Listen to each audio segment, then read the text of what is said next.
അത്തം മുതൽ 10 ദിവസം വരെ നമ്മൾ പൂക്കളമിടാറുണ്ടല്ലേ? എന്തിനു വേണ്ടിയാണ് പൂക്കളം ഒരുക്കുന്നതെന്നറിയുമോ? തൃക്കാക്കരയപ്പൻ എഴുന്നള്ളിയിരിക്കാൻ വേണ്ടിയാണ് പൂക്കളമിടുന്നത്. തൃക്കാക്കര വരെ പോയി ദേവനെ പൂജിക്കാൻ എല്ലാവർക്കും കഴിയില്ല.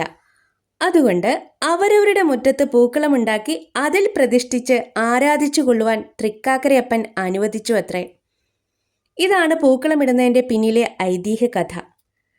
വർഷത്തില് 365 ദിവസവും പൂക്കളമിടുന്ന ഒരു കോവിലകമുണ്ട്. കോഴിക്കോട് ജില്ലയിലെ കടത്തനാട് രാജവംശത്തിലെ ഒരു കോവിലകത്തിൽ വർഷം മുഴുവനും പൂക്കളമിടാറുണ്ട്.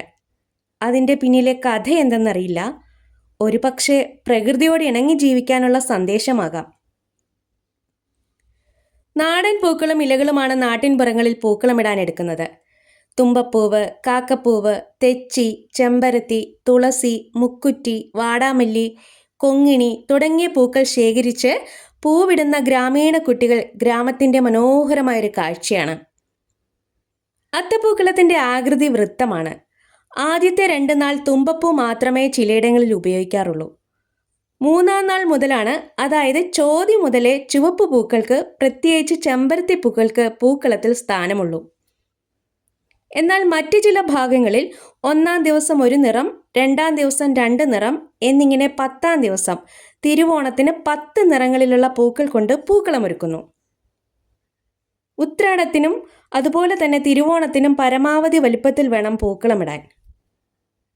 അതുപോലെ തന്നെ പൂവിതളുകളെ അരിയരുത്, ഇതളുകൾ അടർത്തിയിടാം. ഈ കാര്യങ്ങളൊന്നും ഈ കാലഘട്ടത്തിൽ പാലിക്കാറില്ല. അതിനൊക്കെ എവിടെയാ നേരം?